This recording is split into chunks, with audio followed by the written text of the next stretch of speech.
So Not doing something crazy there. I am Ashley, the Canyon City Mayor. Would like to welcome everybody to our Zoom virtual City Council meeting. It is May the 4th, and we are celebrating May the 4th be with you.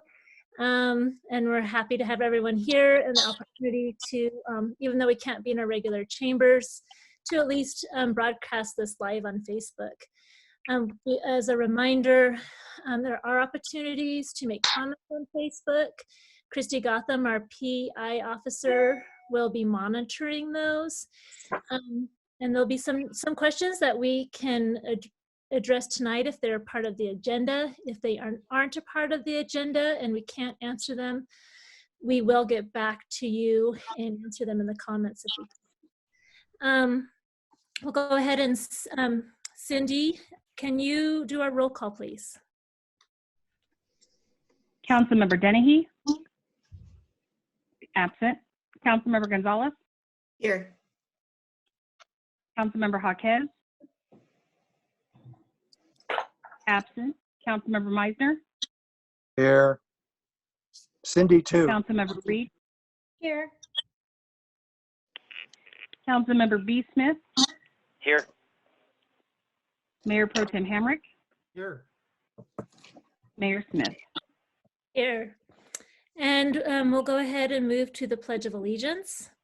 And I will lead that the best we can via Zoom. I pledge allegiance to the flag. To the flag of the United States of America and to the republic for which it stands, One one nation, nation, under under God, God, indivisible, indivisible, with with liberty and justice for all. Thank you. Cindy, did we get any previous applications for citizens to speak to the council today? No, ma'am. Christy, do you see any comments of citizens that wish to speak to council right now? Not right now. Okay, then we'll go ahead and move to council member announcements. Are there any announcements from council members? We'll start with Jim Meisner and then go to Mayor Pro Tem Hamrick.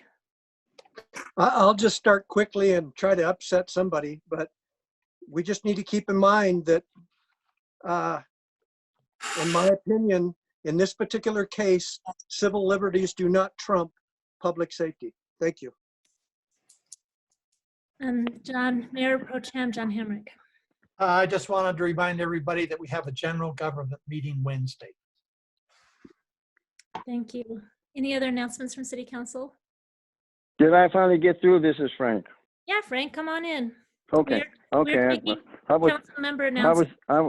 okay. I was muted a while ago. I just want to make sure I got in. Yeah, do you have anything you'd like to announce? No, everybody have a wonderful day tomorrow. For Cinco de Mayo? You got it. That will be a good day for us all, yes. I would like to point out just my appreciation to the Blossom royalty. Last weekend was supposed to be the really big weekend, and instead of being able to be in the parade and be a part of a lot of the festivities for Blossom Weekend, they took the initiative to go out and reach out to our small businesses and spread the World of Hearts campaign and offer colored paper and tape to those businesses so they could be part of that and decorating their window fronts. And they were just such a great example of positivity and thinking of others and making the best out of a hard situation for them. Anyway, they're officially my heroes now for what they've done. Any other announcements from council before we move on? Okay, we now have some recognitions and proclamations. This is the City of Canyon City Drinking Water Week, May 3rd to the 9th of 2020.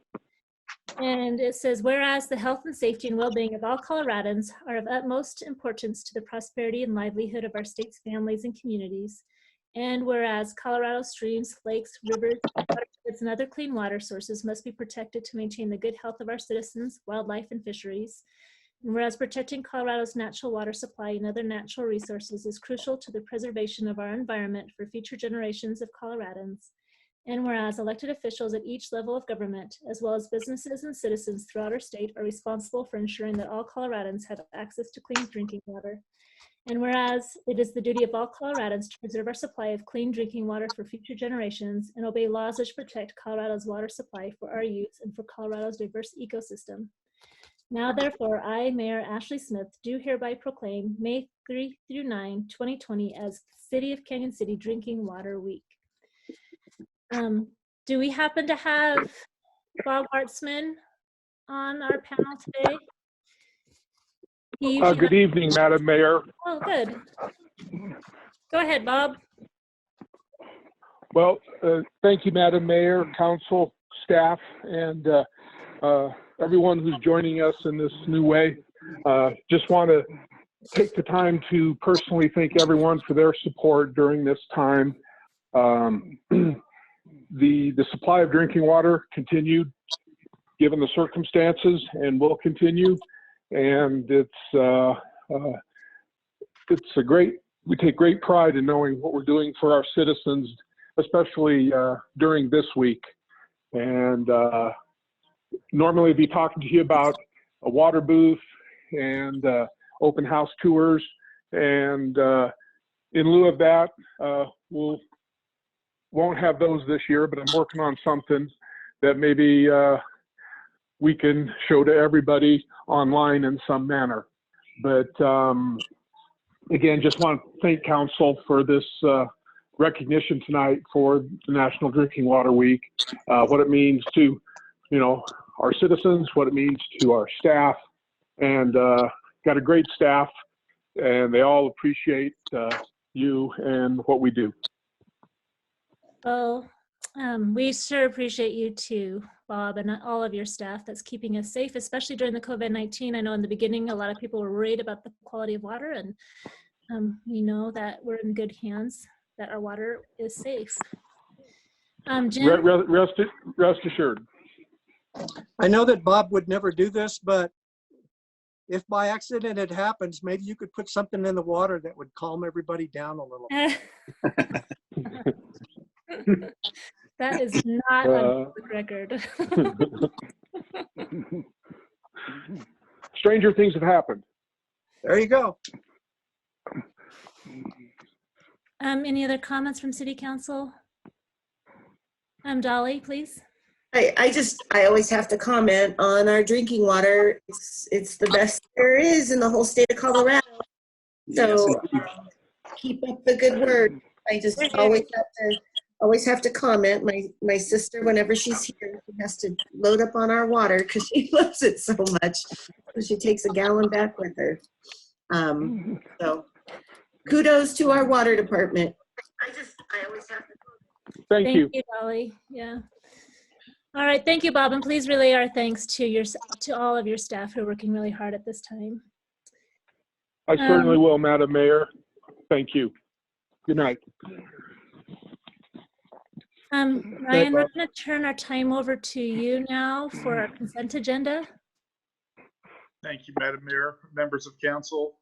Item 8A is the approval of minutes for the regular city council meeting on April 10th and the vision committee meeting on April 22nd. 8B authorizes the city administrator to sign a professional services contract with Housel Levine for the update to Canyon City's comprehensive plan. That includes the zoning, subdivision, and development regulations. And 8C is to receive and file a list of bills. Are there any questions from council members? Jim Meisner? Well, Brian, in regards to the professional services contract, that apparently takes over this. Is it 17 we're trying to rework, or what are we reworking for?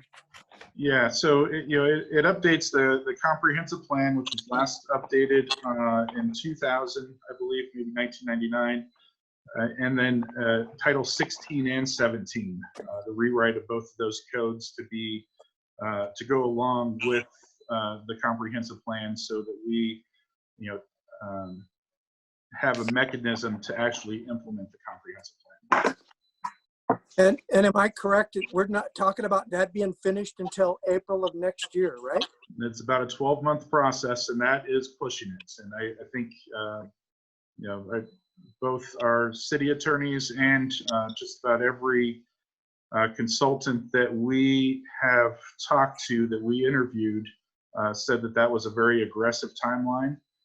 But we also, everybody that we interviewed, they commended us for putting both of these items together. They thought it was a great idea, and it will help set us up for success in the future.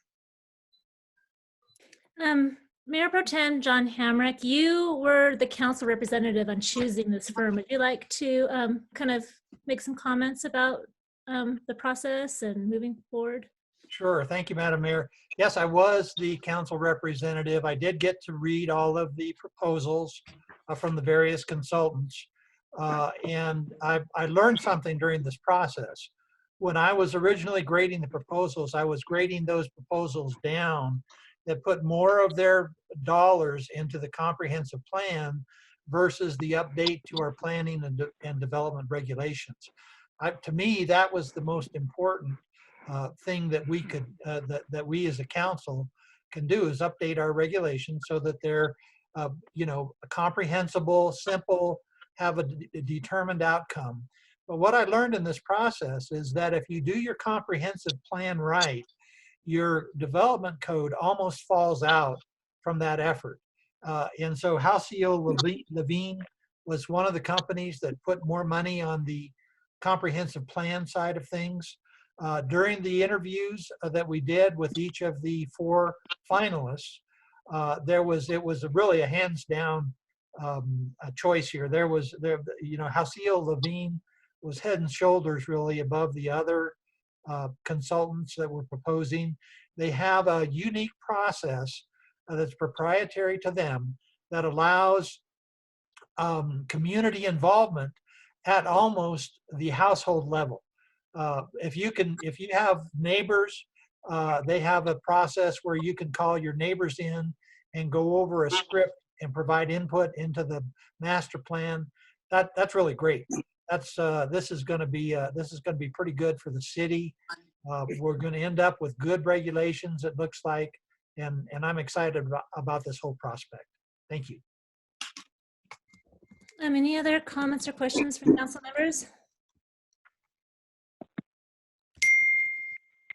Are Go we ahead. under budget? Yes. Yeah, we had budgeted with the grant funds just over $300,000, and this project came in $278,318. But how much of that's our money? Half of it is. It's a 50-50 match. So I think it's important to point out that DOLA has given us a grant for a 50-50 match to make this possible. Earlier this year, we totally scrapped Titles 8 and 9 and started over to completely simplify it. And we are going to do the exact same thing with Titles 16 and 17 through this process. I think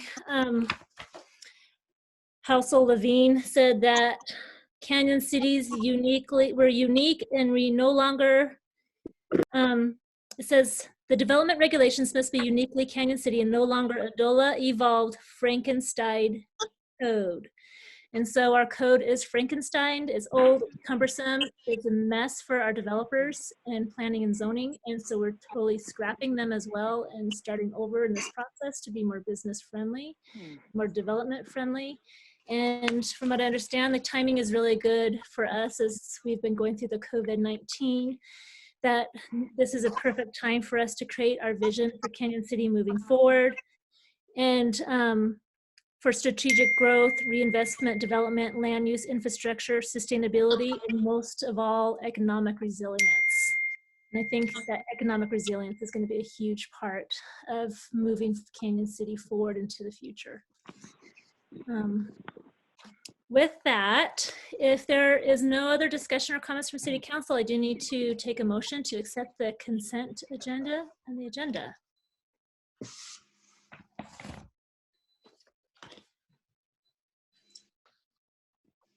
Councilmember Gonzalez.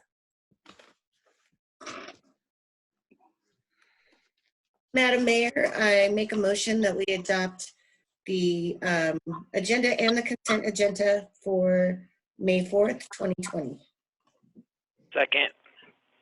So it's been moved by Dolly and seconded by Brandon Smith. Is there any discussion on the motion? I'll call roll call. Councilmember Gonzalez, Aye. Councilmember Jaquez, Aye. Councilmember Meisner, Aye. Councilmember Reed, Aye. Councilmember B. Smith, Aye. Mayor Pro Tem Hamrick, Aye. and I see Tim Dennehy joined us. Tim Dennehy. I'm here. I'm not saying what we're saying aye for, so I apologize. No worries. I'll get you on the next one. Thank you. Thank you. Okay, so we just adopted the agenda, consent agenda, and we'll move on to the administrator's report, please. All right, thank you, Madam Mayor. Just want to recognize that this is Public Service Recognition Week. We've had some very challenging times with COVID-19, and we have a lot of great staff doing some great work, and we want to make sure that we're recognizing them during this week. You know, from water department to library, museum, streets, parks, city administrative staff, and certainly our law enforcement. There is a lot of things that go on to make the city run on a everyday basis, and we could not do that without our staff, and we appreciate them and all the hard work that they put in. So I just want to acknowledge them with that Public Service Recognition Week. I also want to give a big thank you to Tony Beljean and the Streets Department. We've received some public compliments regarding some of the work that they've been doing to fill potholes. And then also Sam Crawford and the Public Works team for some work that they did, some concrete work they did over on Rudd. The museum has received a State Historic Fund grant, and they will be presenting on that during the general government meeting on Wednesday. The Water Department is working on replacing lines over a bridge in 8th Street. That's in conjunction with the CMAC project.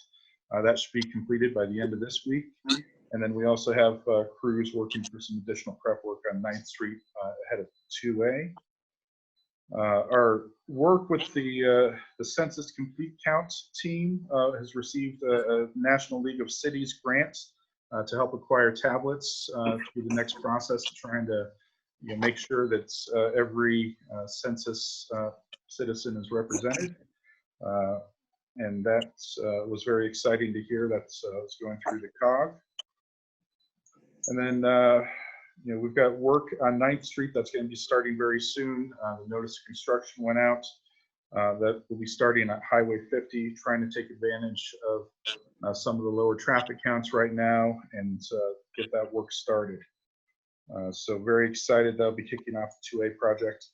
Dawson Ranch Culvert project is getting close to wrapping up. Working on Pikeview and Eagles Crest Loop, and that should be wrapping up in the next 2 weeks. And then we have reopened City Hall to the public. We have our social distancing markers on the ground. Employees are wearing gloves when they're working with the public, and we're doing everything we can within the public health guidelines. Library has begun curbside checkouts, and the museum is doing appointments only right now. We have had several requests for people doing research. Currently, the water department is, bulk water station is still closed. As far as customer service and taking payments, we're still taking those through the Dropbox, and we're working on a plan for reopening that office as well. One thing that's not on the written report is just an update on the focus groups and the survey for the rec center. It's kind of gotten lost in all the COVID activity. We do have some focus groups that are being scheduled, just kind of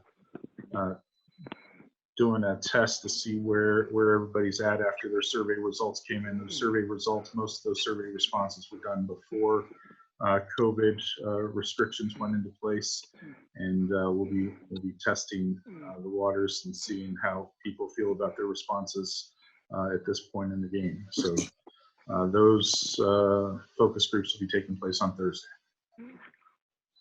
Ryan, and I think there also is an opportunity if there's a council member that would like to sit on a focus group on Thursday that they haven't had a chance to do that. So if you'd be interested in sitting on a focus group as a council member, please let Ryan know, and he can and schedule in to be a part of that. Yeah, absolutely. Are there any questions or comments for Ryan before we move on? And we'll start with Mayor Pro Tem John Hamrick, please. Thank you, Madam Mayor. So Ryan, my question is, can you give us, I know it realizes it's a little bit early in the month, but do you have a snapshot or a feeling of how the city's financial health is doing? Yeah, so our March numbers came in higher than we had budgeted. We're attributing that to some of the rush to buy supplies and stock up. I am awaiting a first look at April's numbers, and I'm expecting those within the next day or two. Councilmember Gonzalez. So with the census, they said they're acquiring tablets and things like that. Does that mean that they're going to send door to door? Is that going to, are we going to be looking for people come into the door if people haven't done their census? Yeah, I think they're still working out that part of it with all the social distancing guidelines. Some of the census deadlines have been pushed out further into the summer, and actually I think maybe even into the early fall. So that's still something that's being worked on. Okay, so that's not anticipating, we're not anticipating that right now. Not right now, no. That's okay. A little bit further down the road. Okay.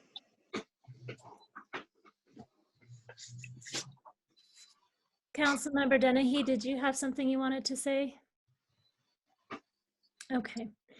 If we're ready, we'll go ahead and move on then to our agenda, and we'll start the discussion for item number 10, and that is the second reading and adoption by title only of Ordinance 8, Series of 2020, entitled An Ordinance of the City of Canyon City amending sections 9.44060. And this is the Canyon City Municipal Code concerning the riding of certain animals in city parks and city trails. And this is second reading, and we do have Rex Brady here. And with all the questions that we had last time, I'm going to ask Rex to go ahead and present at this point. Good evening, Madam Mayor and Council, staff. I did send an email and some information to you regarding our trail systems. I'm just here to answer any questions you might have. Any questions from council? We'll start with Councilmember Meisner. Thanks, Rex. In the map that's got the orange on it, that has a variety of what I'm going to call the trails at the park up the hill. Royal Gorge Park? Are all of those trails on there single track trails? Yes. And of all of those trails we see on there, are all of those trails that were built in conjunction with the city and FAR? Yes.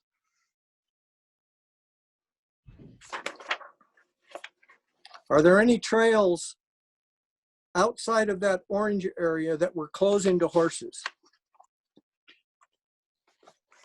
I'm going through my maps here. Hang on.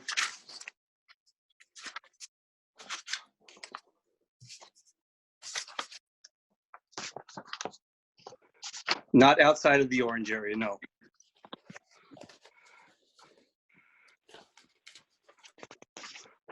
So the only trails that we're essentially going to close with this ordinance are single track trails located up in the Royal Gorge Park region. And the primary reason, I shouldn't say the primary reason, but one of the issues that Steve brought up is the fact that the single track trail, in some locations, there is a viable safety issue with more than one individual on that trail, and even more so if one of those individuals is riding a horse. Correct. Yes. All the trails in the Royal Gorge Park were designed as single track, and they were designed for hikers, bikers, and trail runners. They were not designed for equestrian use.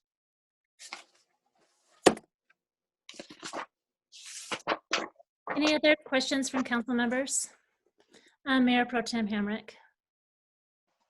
And one of the changes I think that we see in what we have before us tonight and what we saw during the last meeting is that any current horse usage of the Riverwalk Trail is not going to be changed by this ordinance. Is that correct, Administrator Rand?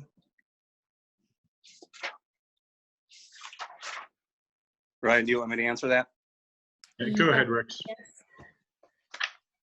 Usage, excuse me, my allergies are acting up, so if I cough and sneeze on you, it's not COVID, hopefully.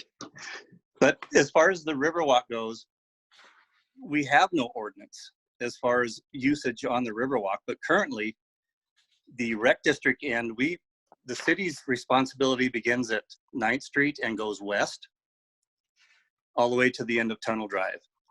The rec district obviously is east of 9th Street, and there is horse activity and equestrian use allowed from Sells Avenue on the Middle Trail and the Bluff Trail to Ash Avenue. And then horses are also allowed from Ash Avenue out to Mackenzie Avenue.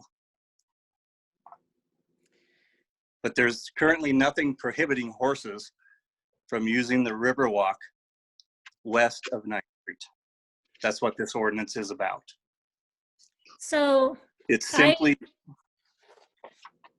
Go excuse me, ahead. Mayor, go ahead. No, go ahead, Rex, finish your statement. This ordinance simply gives city staff and city council the ability to regulate uses on all of our trails. It does not ban horses. In fact, I look forward to working with the equestrian groups in Red Canyon Park to build a trail system similar to what we have in the Royal Gorge Park that is designed for equestrians and foot traffic. Councilmember Meisner.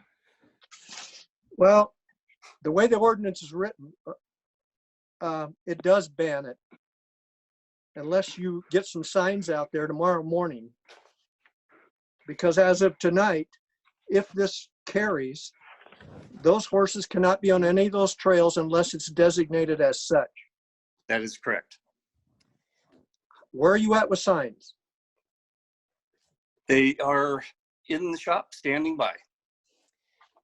So I have a comment too, because at our last city council meeting on the first reading, we were going to adopt an amendment to this ordinance.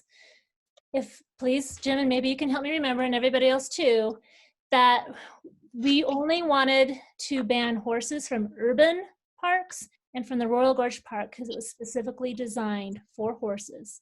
And we had the multi-use trail committee meeting, and that was something that we had agreed on. But something that was talked about at that meeting as well is that they didn't want us to mess with the Riverwalk and keep Riverwalk as it was.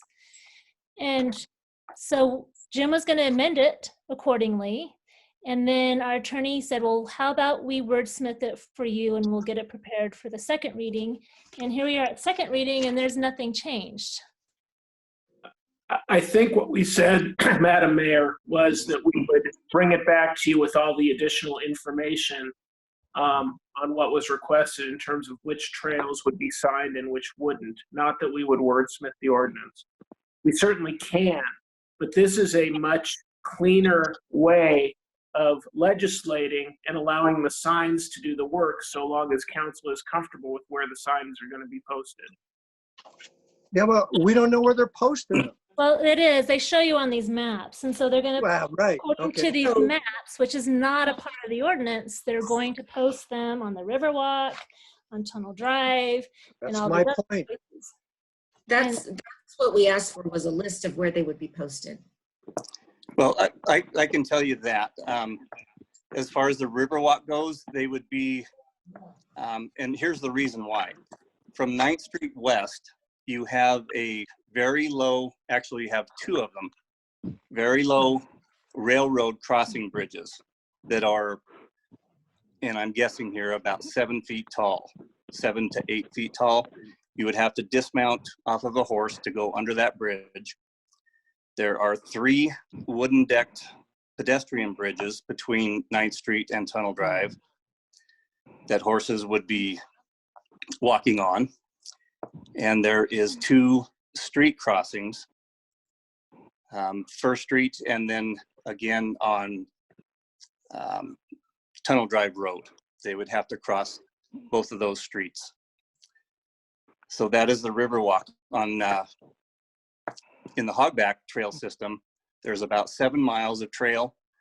4 miles of that is open to equestrian use. And in the Royal Gorge Park, those trails would be closed to equestrian use. And that's really all the established trails, for the most part, that we have within the city. Councilmember Gonzalez. So it seems like there was some kind of discussion about Red Canyon Park. Yes. And where are we with that? Just in the very, very beginning stages. Red Canyon Park, like I said in my information to council, is there's actually no established trails in Red Canyon Park. There's a road that runs through it, County Road 24, that runs through the property. And that is the only roadway or established trail that goes through the property. Red Canyon Park to me is a diamond in the rough. It's a beautiful park. There's not 1 foot of trail on it. It is connectable to, potentially, to the BLM owned the banks to the north, and then Seep Springs recreation area to the south of that. So that Red Canyon Park combined with those 2 BLM areas potentially could be just a huge, beautiful trail system that would be open to equestrians and foot traffic as well. Okay, thank you, Rex. Ashley, can I get in here? Sure. Councilmember Hutchins. Okay, Rex, let me get one thing straight, because this is one of the big issues we had with the last time.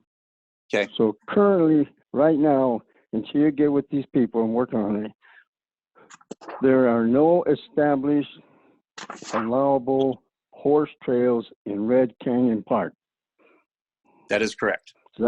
Okay, so then what you need, so going back on Jim's comment, so you're going to plan on getting some signs up there so we don't have a problem with people right now thinking that, you know, they can go up there and do that until you guys work out what kind of a system in Red Canyon Park will work for people that want to ride their horses. Is that correct? Right, and just like we did in the gorge with FAR. Okay. FAR originally, you know, approached the city, and like I said in my report, it was after the wildfire in Royal Gorge Park. All I could see was, you know, the only thing that we can do to bring this park back to life is to build trails, and that's when FAR stepped in, and they said, "We'll help you. We're willing to do whatever it takes. We're willing to raise money. We're willing to get out there and put our boots on the ground and dig trails." And we did that. And that's what we did in the Royal Gorge Park. And we've developed something up there that is actually world class. It's something that people are talking about all over the country. They're coming here from near and far. Yeah, and I agree with you on that part. So, but you're going to work, like I say, you're going to work for something so that we can develop something with you and the people that are going to get involved with it, so that someday down the roadway, we can possibly have trails up in Red Canyon Park where horses will be allowed. Absolutely. Yes, indeed. Okay, thank you.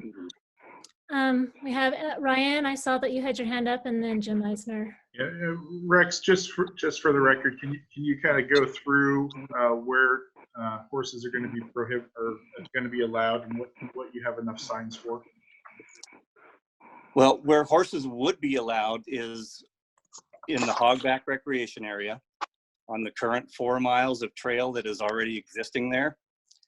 Where they would not be allowed is in the Royal Gorge Park, or it's my opinion that they should not be allowed on the Riverwalk west of 9th Street. And that's really the only established trails that we have in the city.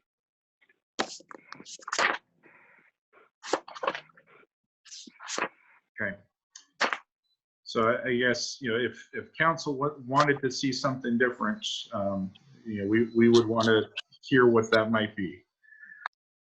Councilmember Meisner did have his hand up. Realistically, considering the time, the money, and the studies that are going to have to go on in Red Canyon Park, we're going to be lucky if we turn a shovel in 5 years. Is that reasonable?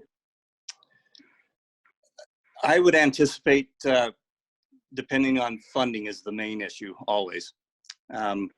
We could be ready. We've actually already established some just kind of preliminary, just working off the cuff trail systems out in Red Canyon Park. So if funds were available, we could be, designing trail and starting to build trail within 1 year to 2 years. What about these studies that are mentioned either in your letter or somebody else's relative to soil? Right. The NEPA studies are only applicable on federal lands. So the city is immune to that process. We don't have to go through that. And like I said in my letter, that it stands to reason to me that with Seep Springs to the south and the banks to the north, they've been through those studies and have passed that. So I don't see any reason why, even if we were to do a NEPA study on city property, that they would fail that study. Councilmember Meisner. Ashley, when you worked with the group, what kind of commitment did we get from the horse people in regards to similar types of contributions? And I'm not talking about the amounts, but some monetary contributions and some volunteer contributions with whatever trails could potentially happen in the future. What strength of commitment do you felt like that you got? There were some that are already actively planning trails. There was some mention of seeking grant money from the Backman Horsemen. There was definitely talk about commitment for participating both on maintenance and not so much on fundraising. They seem to be more of an in-kind type of contribution. Although I did say that really the only reason why these trails have happened in the first place is because it really was the grassroots efforts that made it happen, and that we would need those same type of contributions. And if we haven't seen that in realization yet, as far as taking it past the talk into the action, except for it seems a little bit more promising with some of these new voices that are coming out. And if we were to form this multi-trail user group task force, I think that's where we can really bring everyone to the table to make these decisions and to possibly even seek grant money. We also have a grant writer on staff now that could help seek grant money to make it more feasible to do it without using our taxpayer money as much. Either way, I think we need this task force to let them make a lot of these decision makings without the politics that go along with it. And I have drafted that resolution to form that coalition, and I will be getting that to council here shortly. So it'll be ready for the next council meeting. I think my biggest concern is from that conversations is the horse user group really did not want to be banned off of the Riverwalk, and so I have concerns about making that ban tonight. Councilmember, Well, Meyer, go ahead. did you have something? Well, Rex, what kind of, what is your feeling about the commitment from a monetary standpoint of any horse groups? At this point, it's kind of the wait and see because this is brand new, Councilman Miser. It's something we're going to have to talk about after we form the coalition and really get to talking in detail and in depth. It was mentioned by the Rocky Mountain Backcountry Horsemen that there were grants available. So we would be seeking those grants, that user group would. And like I say, after the coalition is formed, I think we could really start getting into the brass tacks of raising funds for a project. We have been having this discussion for over a year, and so I can't say with absolute confidence that their money's where their mouth is. You know, it's kind of like, show me the money. How serious are you really about doing this?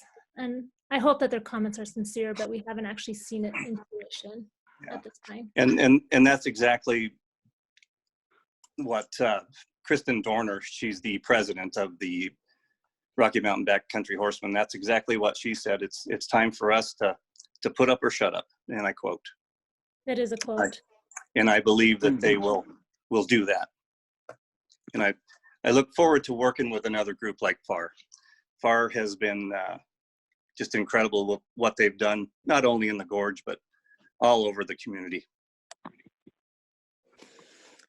We do have, it looks like some citizens that would like to make comments on this agenda item. Is council okay if we go ahead and turn some time over to them? Yep.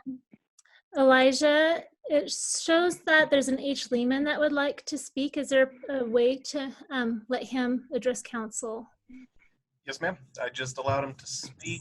I'm going to go ahead. It looks like he unmuted himself and he's on. Okay, so just so you know, H. Lehman, I need you to state your name and where you're from, and also our city clerk will give you 3 minutes. And so out of fairness, we give everybody 3 minutes to address council. Sure, just let me know that you can hear me. We can hear you. Okay, good. Hi, City Council, this is Hillary Lehman. I've spoken with you guys before. I live in Florence. I wanted to just make a few comments about the 3 different trail systems and possible trails that you've been talking about. As far as Red Canyon Park is concerned, one of the things I wanted to make sure that everybody was aware of is that it's really not realistic to put 60 miles of trails in Red Canyon Park. So for anybody who has major concerns there, from what I've ridden and seen of Red Canyon Park, maybe an additional 3 to 6 miles would be plausible.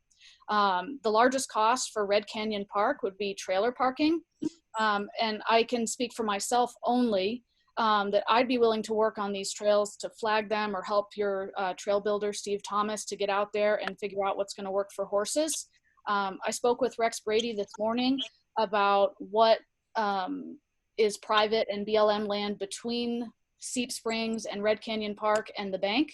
And so I'm going to get out there and see if I can figure out what's going to work, and maybe I can get Steve Thomas out there too. And that's concerning Red Canyon Park. As far as the Riverwalk is concerned, I see no reason for the Riverwalk not to be open to horses from Mackenzie all the way to Tunnel Drive and to keep Tunnel Drive open to horses. I do see in the letter that Rex sent and the maps that he sent that they're looking to kick horses off Tunnel Drive. It says something about staying consistent, and I'm not sure what that really means. So that'd be something to kind of look into and make sure that the Riverwalk is preserved. Everybody that I ride with either kicks poop off the trails or make sure they go back and kicks poop off the trails whenever they ride. So I've never had a bad experience on the Riverwalk. So it's something to consider. And then my third point would be for Royal Gorge Park. If you do plan to, if the city council plans to adopt this ordinance, I think it should be stated very clearly that horses will be prohibited from the North Rim trails in Royal Gorge Park. Several members, including myself, have spent time and energy seeking out potential trails and horse camping areas on the south rim of the gorge because that's something that the city council and I believe the mayor mentioned would be really great for us to try and develop. Now, I've also talked with Linda Skinner of BLM, which there is some BLM adjacent land on the south side of the South Rim that has a lot of potential to be developed for multi-use, probably horses and foot, from what I've seen. But I really want to make sure that, like Councilman Meisner said, that, you know, horses aren't just magically prohibited off everything overnight without proper signage, because I think that's just going to lead to more barrel racers in Centennial Park. Thanks for letting me have some of your time. Thank you. I appreciate your comments. Do we have anybody else who wishes to speak to council? I do have quite a few panelists on here. I would like to remind anybody that is calling in and wants to speak that the best case would be to raise your hand so that we would know that you'd like to speak on the matter. Looks like there are some hands raised. Debbie Stevens.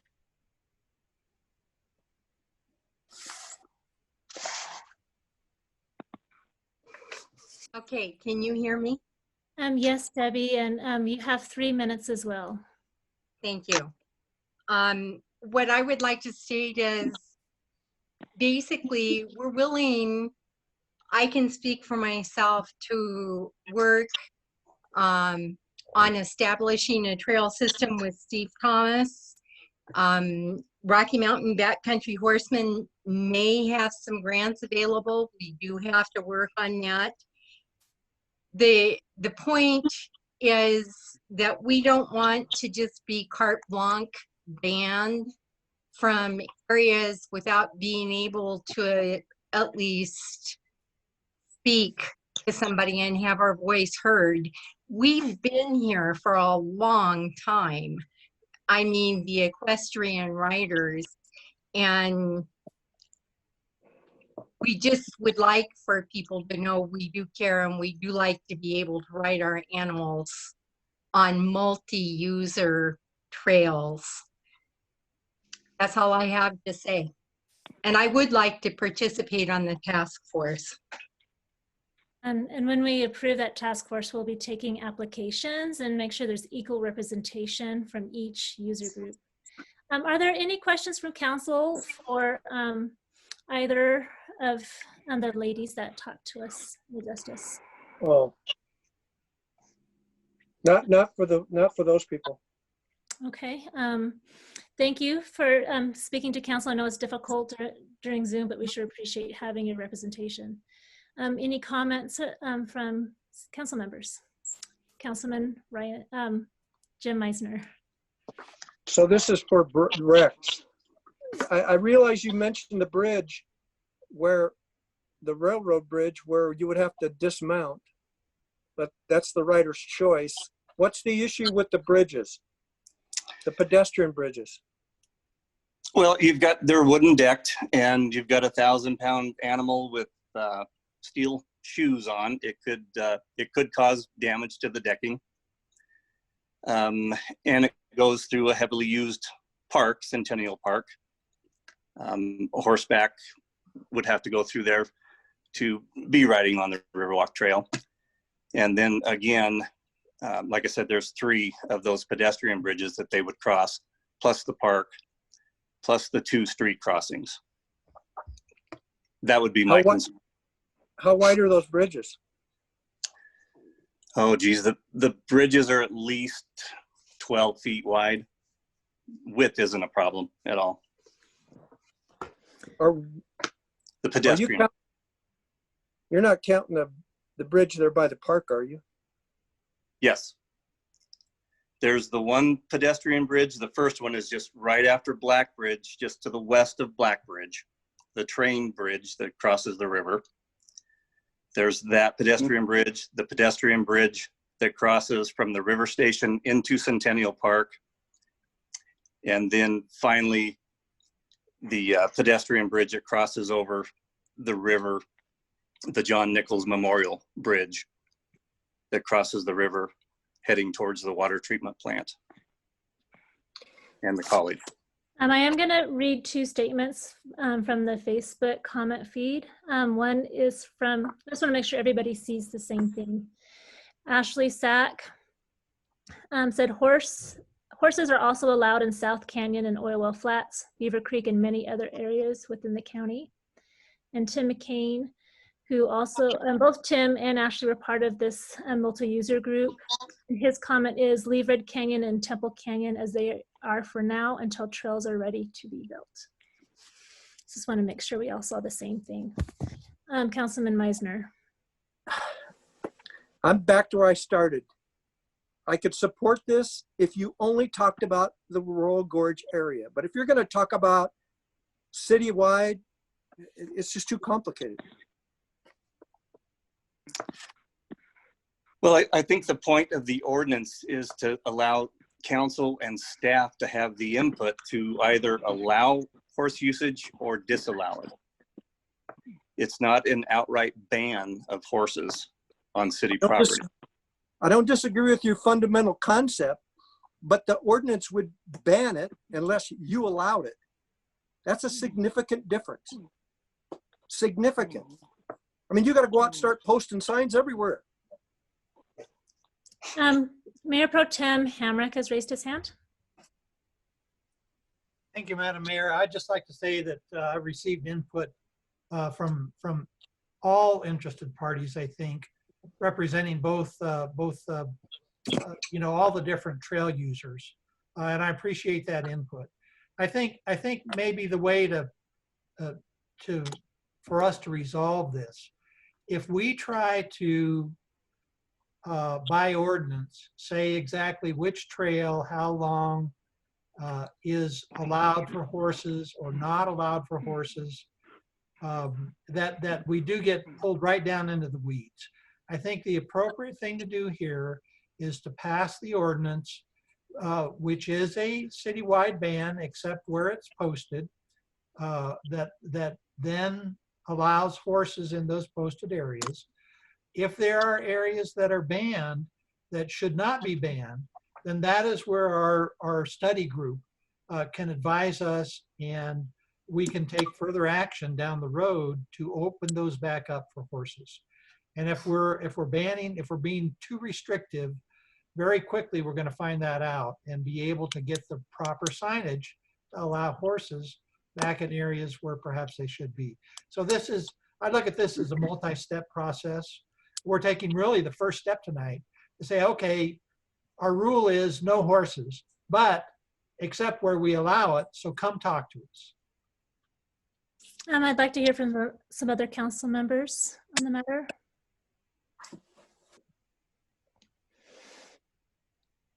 Councilmember Reed.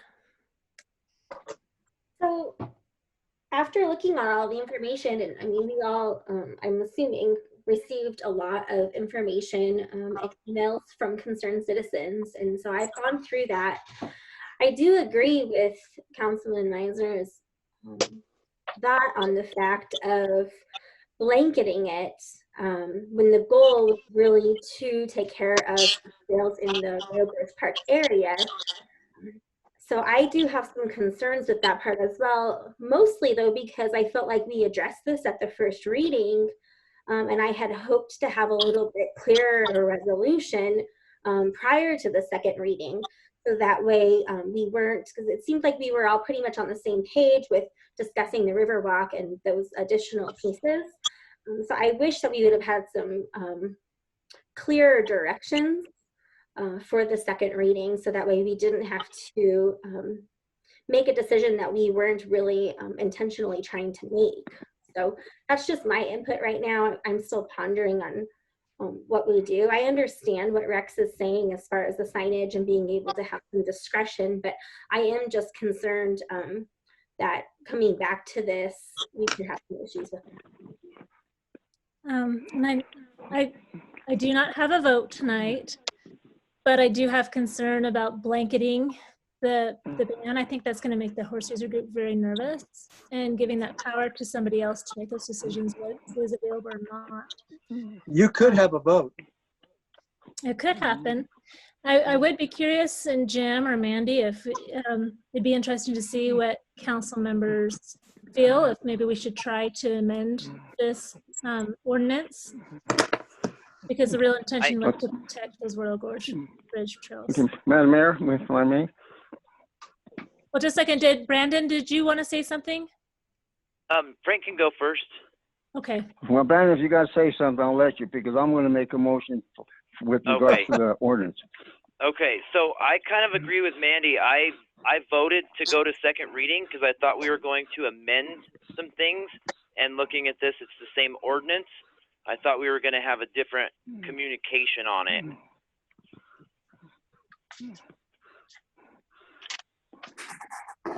Ryan That's Stevens. all. Yeah, I think I would go back to what Corey said earlier, which is, you know, the ordinance gives us the ability to allow usage in different areas. And if the guidance from council is that you want to see horses allowed on the Riverwalk, we can post signs allowing horses on the Riverwalk. That is what the ordinance is intended to do, is to allow that discretion to go back and forth. And I believe what Councilman Hamrick said is absolutely true as well, where you establish this this user group committee, and they're the ones that are going to test whether or not this ban, I hate to use the word ban, but this ordinance is appropriate in specific parts of city parks and trails. Well, I think, go ahead, Dolly. Go ahead. I was just going to say the advisory committee is to advise and not necessarily to make the decision. Right. Policy decision. Go ahead, Dolly. Well, is there a way we can just maybe put this off for a little bit, and then maybe we can revisit it after they put, why don't we give them direction on what we want to hear and then bring it back? I thought we did that last time. Well, we did, but our direction was kind of overruled, I felt like. So, you know. This is Rex again. I gave you as much information as I could on our existing trail systems within the city-owned property. It's up to us as a council and staff, I believe, to make recommendations of which trails that we would like to have open to horseback and which we would not like to have open to horseback. And then in the future, you know, we try to address the equestrian users, which is what I'm trying to do. I'm trying to make as many user groups as feasibly possible happy with a limited amount of city property. There's over 175 miles of trail within Fremont County that horses are allowed on, and that obviously is mostly on BLM. But the city, you know, has 20 some miles of established trail, and that's it. I mean, we're pretty much in our infancy as far as trail building goes within the city itself, with a very limited amount of property to build on. So it's, you know, it would be my opinion, and I think most of council would agree that, you know, as far as the Royal Gorge Park goes, it was designed and built for bicycles, hikers, and trail runners. That's what it was designed and built for. Let's design and build trails in Red Canyon Park or elsewhere and design those for equestrians. Seems like a win-win to me. Actually, this is Frank. All right, Councilman Hawkes. Okay, I'm gonna make a motion that we pass ordinance number 8, series 2020 on second reading. And there's been a motion. Is there a second? I'll second. So there's been a motion by Councilmember Hawkes, seconded by Mayor Pro Tem Hamrick. Is there any discussion on the motion? Councilmember Gonzalez. So if this is voted down, does it close it altogether? Can we revisit it? So there's two things that can happen. Well, there's several. 3, we can either pass it as is and have an overall ban and let Rex Brady and the future task force decide which trails are open or not. We can vote it down and revisit it later. We could also amend the motion and vote on an amendment tonight if we wanted to just ban horses off the Royal Gorge Park trails and urban parks.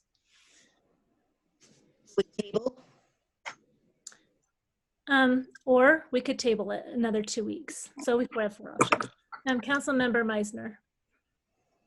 I'll just reiterate that I've asked different organizations over the years to at least show council to some degree how these trails are creating tourism, and more importantly, how those trails are creating tax dollars.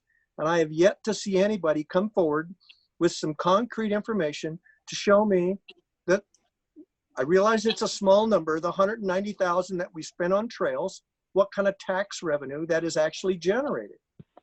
And because of that, I'm opposed to future trails. I don't care who's on them. So we got to be careful about the empty promises, and I don't control council. We need to be careful about the empty promises that could be there for saying, we're going to do this, but in a couple of years, we're going to build horse trails, because we don't know that that's going to happen. Jim Meisner, I will say that we have not done any scientific data or research on the money that's brought in from the trails. That is possible. There's anecdotal information that would confirm that. And one anecdotal thing I have for this week is that this Wednesday I have an interview with the New York Times, and they have Canyon City's caught their attention with the recreation that we've been creating, and they're wondering about that and the influence of COVID-19 on Canyon City. So just show me Madam Mayor, how many trail riders are staying overnight. That's a pretty simple process, and nobody seems to be able to do that. Frank, Madam you do Mayor, have your hand up. we have to, I made a motion, it's been second. We either vote it down or pass it. That's the only alternative we have right now. We have discussion, and Mandy. I know, but we can't table this. Right. He's right. We cannot table it. We have to make a vote where either we pass it or we kill it. Or amend it. Councilmember Reed, you would like to have some discussion? So I would like to add that I recognize and very much feel indebted to what FAR has done to be able to help partner with the city, and what Rex Brady has done to be able to create these trail systems. I think that there is more than just from a tax perspective, it's a quality of life aspect during this really crazy time of all of the coronavirus that we're dealing with. I'm extra thankful for these trail systems that we have that the larger cities do not. However, I don't agree with blanketing everything that we already have in place for the equestrians. I would really like to see it specifically targeted to the Royal Gorge Trail System that we started the discussion on at this time. And so I would be in favor of amending it if that was possible. If not, then I would like to, have all of us really reconsider what other options there could be to be able to still make sure that we're protecting the investment that FAR and the city has put into those trails, because I do think that's really important. But I want to make sure that we're not taking things away in areas that aren't necessary for the equestrian riders. So if you want to entertain a motion, we would need to do the motion to amend now before we take a vote on Frank's motion. So you're gonna have 2 votes if you do that. That motion's already been made. Yeah, but we can make an amendment to the motion. Yes. Councilmember Hamrick. Thank you. I was on mute. I do have some further discussion. My question is for, I think, Administrator Ryan. Ryan, what would be the process if we wanted, if there was an ordinance that allowed us to either permit or prohibit horses on a trail? What would be the process to do that? Yeah, I think, some of this we would have to probably create a process for the future, but if you vote for approval of the ordinance this time, to approve this ordinance with guidance that you want specific trails open, we can have additional signage to open those trails.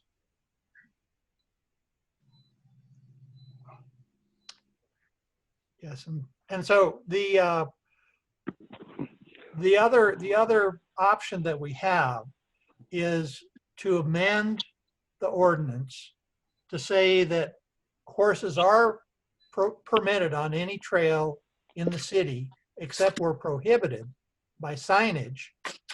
And that way, and then we can proceed to, post signs right away. So that's really my question. If we had the ordinance flipped here, where horses are permitted everywhere except by signage, they're not, what would it take to get signs up in the Royal Gorge? I think that would be a question for Rex. I know he already has signs to to address the current ordinance, but what is the process or timeline, Rex, to get a new signage done? Yeah, if we were to pass this ordinance, we could have signage up this week in the Royal Gorge or on the Riverwalk as well. So I But think they're allowed. Yeah, what Councilman Hamrick was asking is if the ordinance was different, was reversed, and horses are allowed except otherwise permitted. So you'd have to sign Royal Gorge Park saying no horses allowed. Correct. You have to And put a circle around the horse. I have the signage to do that. Okay.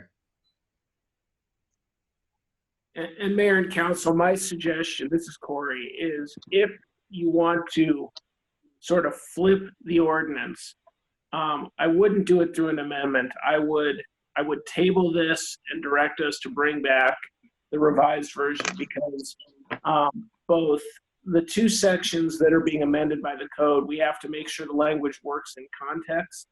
But having said that, whichever way the council is inclined, whether it is to presume it is prohibited or to presume it is allowed, since the trail system in the city is, as Rex said, in its infancy, I would recommend having a presumption, whichever way it is, so that this ordinance can be flexible and you can address new trails without having to amend the ordinance every time. Right. I don't disagree. So we already have a motion, Corey. That's what the ordinance says. Table it. That's not what the ordinance says. Yeah, but right now the ordinance is banning all horses unless otherwise posted. And I do have deep concerns that the direction of the conversation from our meeting 2 weeks ago wasn't adhered to. And giving that authority to make those decisions on their own without council's agreement makes me nervous. Councilman Meisner.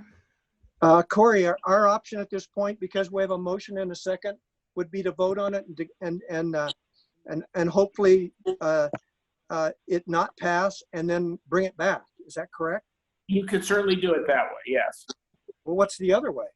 Yeah, you can certainly, a motion to table, I believe, and I'm not a parliamentarian, I give legal advice, but I think a motion to table can trump a motion on the main motion.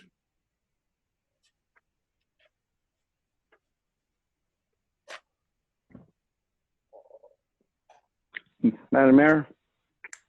Councilman Jaquez.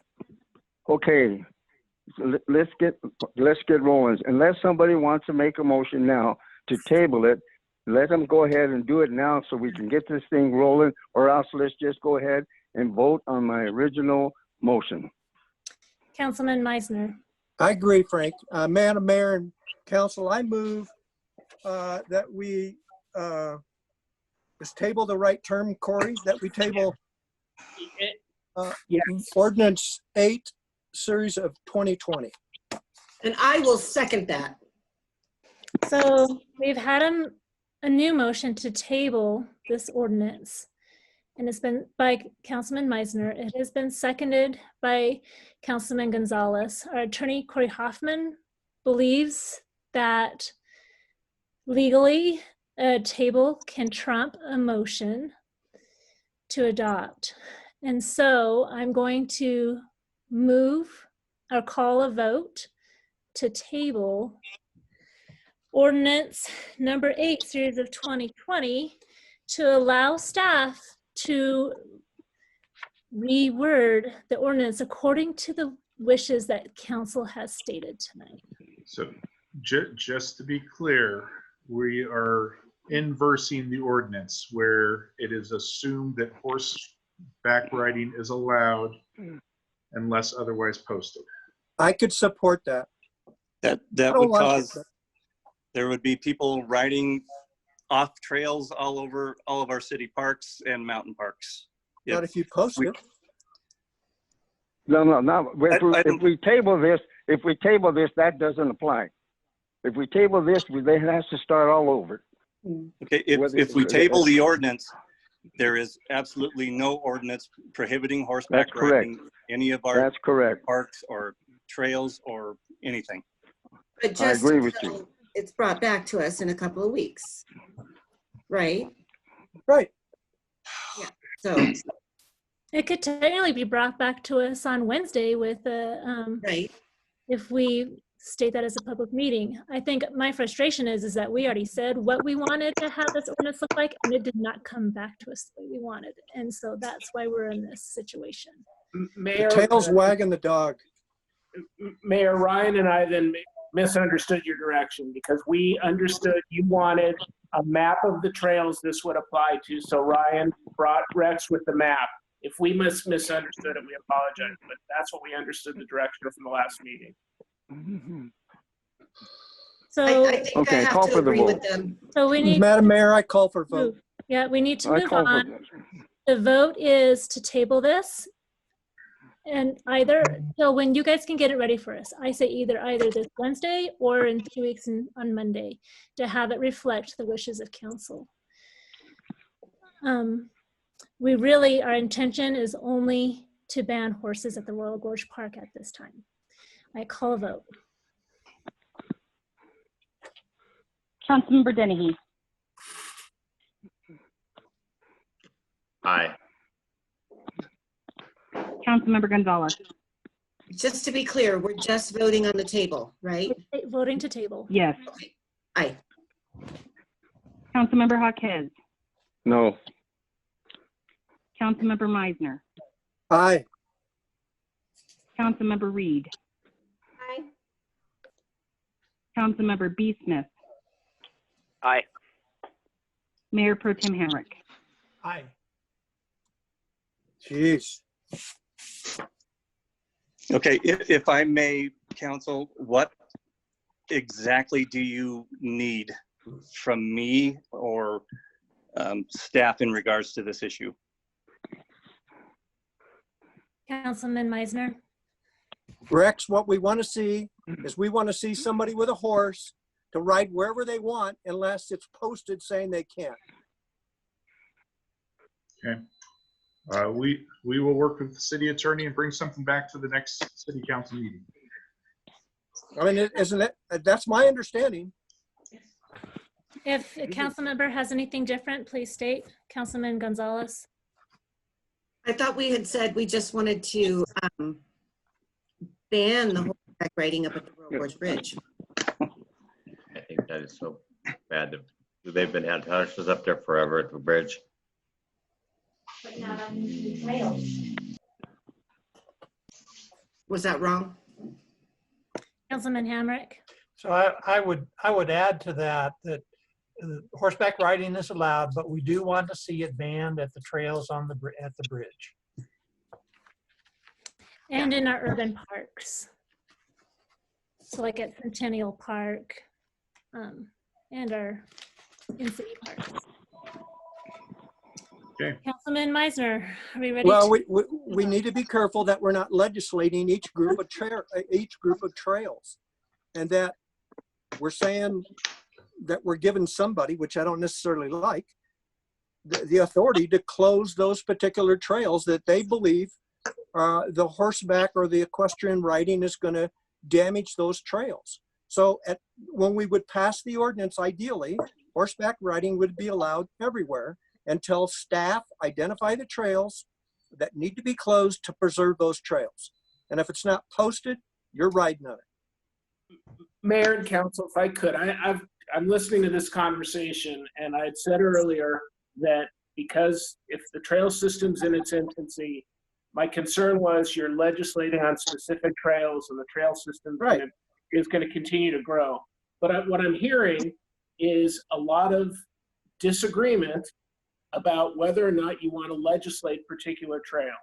And so I guess if that is council's desire to legislate specific trails, you can take the language that was currently drafted, regardless of the presumption, whether it is presumed prohibited or presumed allowed, and then over time, approve the area where horses are prohibited by resolution. So you only need one reading. It's more flexible, but council would still get to approve every trail where either horses are allowed or not allowed. Because I'm hearing that's frankly the tension tonight. I'm hearing some of you say, have a presumption and post the sign and let us know. Others are saying, we want to decide on each trail. And I think as staff, we need to know which one it is before we bring back an ordinance. Okay, so I don't think we need to vote on that. We probably need to have these councilmen or just kind of let's find out where they're at. Do you want a presumptive horses are allowed and let staff and our task force decide which one trails are close to horses? Or do you want council to vote on each trail? And I'll start with Meisner. Well, be quick. I mean, I want a process that council's involved with, and I would think your first list of trails would be a list of 20 trails. And then from then on, as we spend money on trails, we decide whether that's going to be a single trail or a multi-use trail. We should have done that to start with. But yeah, I think we need some legislative control. If Corey can make it simple, yes. So you want to have legislative control over each new trail that's built? That sounds complicated, but it doesn't need to be. Okay. Councilman Dennehy.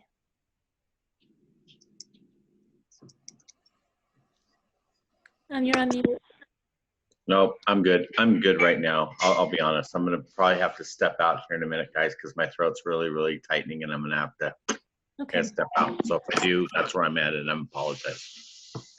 Totally understandable. Councilmember Reed.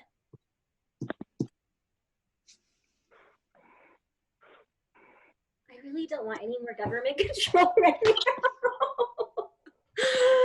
Oh my gosh. We talked about having that committee aspect of it. I mean, Rex has so many years of experience. I very much trust his ability to be able to advise us on what trails should and shouldn't be.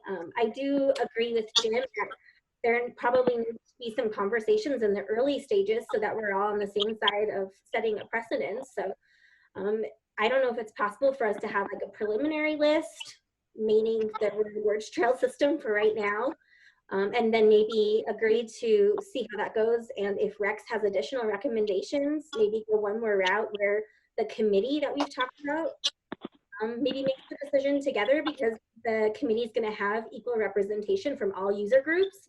And so I do feel comfortable allowing the people who are using these trails and have interests invested in them to make these decisions long term with Rex recommendations. Yeah, and that's my point. I mean, it wasn't going to be up to me solely to decide if the trail is usable by horses or not. It would be a council decision upon a staff recommendation. Councilman Dennehy has raised his hand. I just have a quick question for Rex. And I apologize because, as you know, I'm a little behind things right now on that, but up on the Royal Gorge parks and that, how much of these trails have been used by horses, or has it always been banned up there? Or, you know, what are we doing here? Are we cutting out a lot of trails that the horse people have used? No, these are all brand new trails. I say brand new. They're new to the gorge. There was no established trail system in the Royal Gorge Park. We've built all these trails since 2016, 17 is when we started building there. Okay, you just see where I'm, and I apologize for not being a little quicker on this, but okay, thank you. So what we're trying to give direction So next time we can have the reading the way we want. Is do we just want to have a carte blanche open to all horses and let the committee make the decision on what those trails will be, who will be using those trails? Or do you want the council to approve trail by trail? So we've heard, we still need to hear from Member Gonzalez. You're on mute. Sorry. So I personally would rather leave it up to the experts to decide which trails would be more appropriate to ban horseback riding or not. They have a lot more interest in those trails than say you or I individually. So I don't have a problem leaving it up to Rex and the department and the task force to decide which trails need to be utilized for that. But I would like to stay abreast of it. I would like for us as council to be able to know what and maybe to appeal it if it were a trail that I'm strongly about. What are you laughing at? I think when we vote to fund it, that'll be a place we can have that decision. Okay, and just from my perspective, So if we do Rex, this, we need to let the rest of council say okay, their I'm part. sorry. So we have Councilman Jaquez. Okay, Rex, I think you're doing a fantastic job. I trust you in what you're doing, okay? And I look at it this way. It's your job to do what you want to do with regards to not only our trails, our parks, and everything else. That's why we got you hired in that position. And I think that whatever you decide to do with regard to stuff, I don't think you just did it nilly-willy. I think you looked at each and every way that it can work for everybody, and I trust your opinion and whatever, and I'm happy with what you've done so far. I don't have a problem with it, okay? And I appreciate what you do, and I appreciate that you kind of put up with the headaches we give you as a council. Thank you. I appreciate that very much, and that's my goal, is to give something to everybody here. Councilmember Smith. I don't necessarily want to legislate every trail. I'm fine with staff. Mayor Pro Tem Hamrick.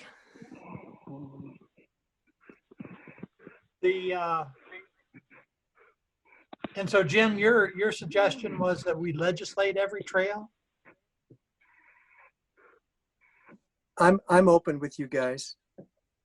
So we're just getting a feeling for what council wants. I mean, you can't legislate or you just designate, but if you're going to designate, you can't come back and have the appeal process. That's what Ryan's there for. Mayor Pro Tem Hamrick, would you prefer council to legislate or just pass for horses to be open unless it's otherwise marked per the task force and the Parks Department?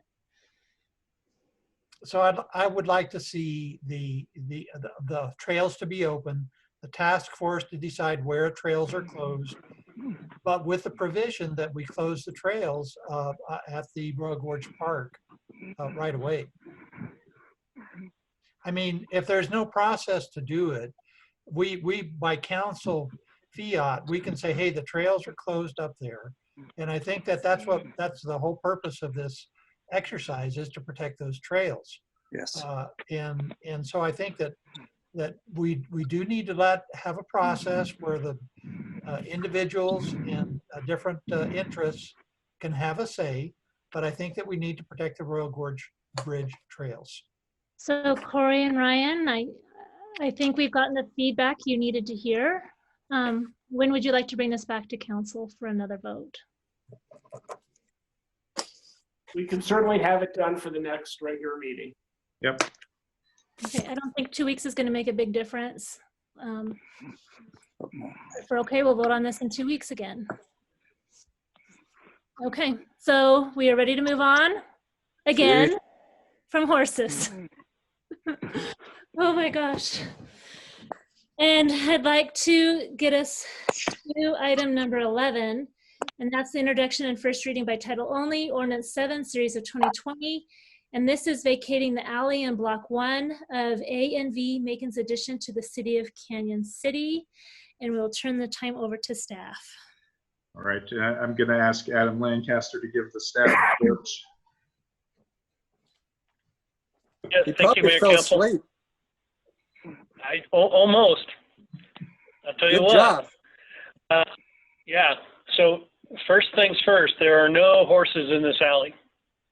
Okay. So you know. Thank goodness. Well, right now there's nothing. There's not right now. You're right. So Brenda Jackson and Bill Tezak, they own this entire block, and they're trying to clean up both their titles. There's an odd thing in the Jackson title that talks about an alley vacation that never happened, and they are currently using the alley to some respects in different ways already. And so Jackson originally approached us to fix this issue, and the first part of the fix is this alley vacation. The second part will be her doing a subdivision exemption, which is already ready and prepared pending this vacation. So as I've said, this is an alley that has not been developed in any way. Both the Tezak and Jackson have been using the area of the alley for decades and decades. And because of that, you know, staff is not opposed to the vacation. We don't see any future use for the alley. There's no utilities in there currently. Again, with both owners being, both people being the only owners of the block, there's a very large topographical change in the alley itself. To even build a physical alley would be impossible without a fair amount of construction on private property. And there's also a ditch crossing through this area. So really, we don't see any reason to not vacate the alley. We think it'll fix the issues with both property owners' title. And to piggyback on that, in this vacation, the two property owners basically got together and negotiated what the vesting of the balance of the alley would be, or who it would go to once it's vacated. And so you will see in the ordinance and also on the map, there's 3 parcels described. And so those 3 parcels have the assignment to the owners and how that will look after the vacation. And then again, Jackson will be moving forward with doing a subdivision exemption and correcting her deed. So if there's no other questions, what we're basically asking you to do is approve this ordinance on first reading. And then upon second reading, it being approved, if it is approved, she will file her subdivision exemption plat. Is there any questions or discussion? Councilmember Meisner. Madam Mayor and Council, I move that we approve Ordinance 7, Series 2020. Second. So there's been a motion by Councilmember Meisner, a second by Brandon Smith. Is there any discussion on the motion? I'll call a vote, please. Councilmember Dennehy? Aye. Councilmember Gonzalez? Aye. Councilmember Jaquez? Aye. Councilmember Meisner? Aye. Councilmember Reed? Aye. Councilmember B. Smith? Aye. Mayor Pro Tem Hamrick? Aye. The motion has carried. And I think we're happy to move on to item number 12, introduction and first reading by title only, Ordinance 9 of Series 2020. And this is repealing and reenacting Chapter 5.12 of the Canyon City Municipal Code concerning licensing of contractors and trades. Thank you, Madam Mayor and Council. Kathy Olsch is going to be given the report, but before she gives her report, I do have a few things to say about this particular item. In our efforts to try and become more business friendly and more developer friendly, this is an effort to making strides towards that endeavor. And it allows for contractors to hold multiple licenses and be eligible to do additional work within the construction trades. And we see this as a way to actually help improve the environment for builders and attract more builders to Canyon City. I think for a long time we've heard that it's a tough place to do business and it's hard for contractors here. And this is one of those ordinances that we have identified as one of those roadblocks towards being business friendly. So with that, I'm going to turn it over to Kathy Olsch for her report.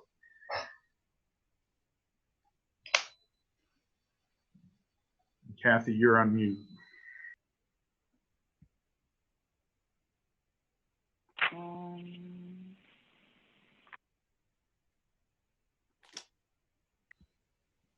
You're still on mute. It came off for a second and then it went back on.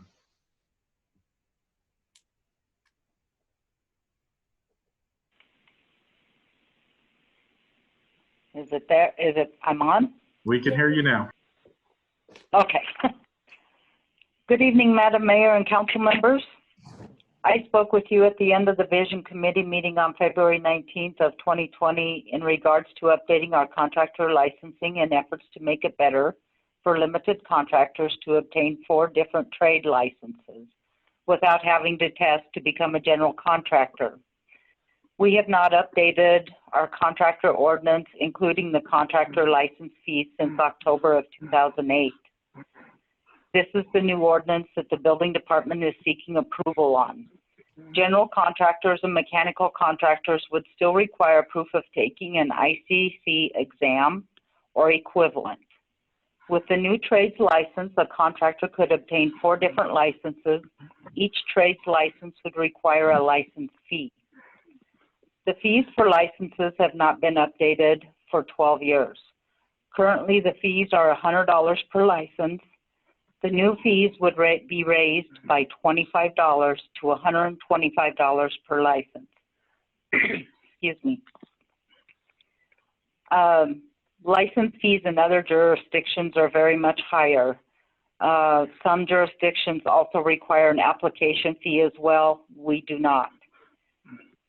If there are no other questions, I'm seeking approval from council on the first reading of the new contractor ordinance. Councilmember Meisner. Kathy or Ryan, somebody. How much involvement have we had in terms of discussion with contractors? They all agree they would like to obtain the 4 different trade licenses. I've talked to many of them.